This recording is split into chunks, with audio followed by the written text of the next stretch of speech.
Hello and welcome to today's Trade Radiators video. Today we're going to have a look at the problems you might have if you've only got one radiator that's not working. So let's say you've got a house full of 10 rads and you've got one radiator in one of those rooms that just won't get hot. Usually you'll find that it's actually a really simple solution, one that you can do yourself without actually having to call a plumber out. So let's see how we can do that now. Now there are two ends to a radiator where the heating will come in and go out. This is the lock shield end, and generally it's on the return side back to the boiler. So the first thing I do if the radiator isn't getting hot is I'd get myself an adjustable spanner or a pair of grips and open that one full turn.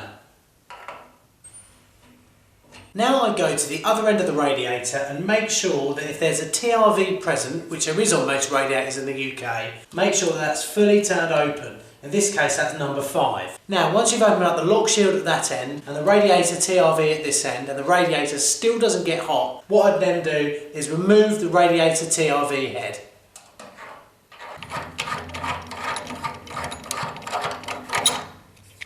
Once we've removed the thermostatic radiator valve head, that will expose the TRV pin that the radiator valve acts on. Now often these can get stuck down in the shut position. What you should do now is do not use anything to hit the pin with, just grab a set of grips and wiggle it up and down and free it off.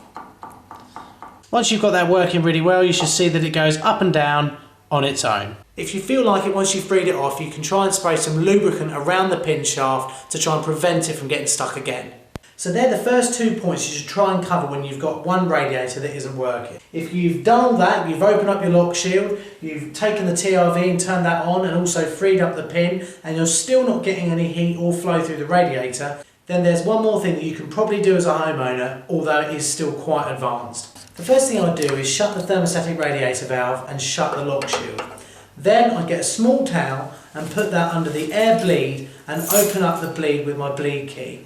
That will dissipate any pressure that's in the radiator because no water can now get into the radiator because both of those valves are shut. The next thing I do once the pressure has been fully dissipated is remove the whole air bleed assembly itself and put in a connection that will allow me to go to a normal garden hose.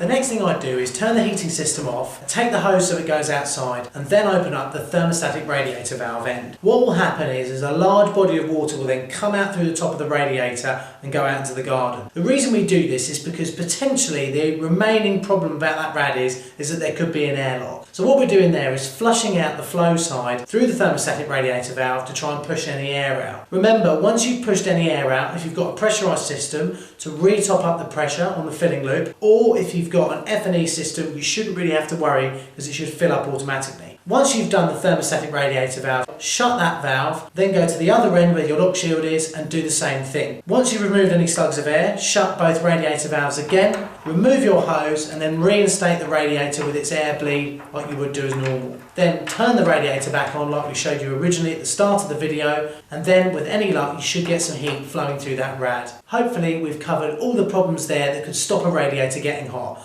I hope you've enjoyed the video and thanks very much for watching. Bye bye.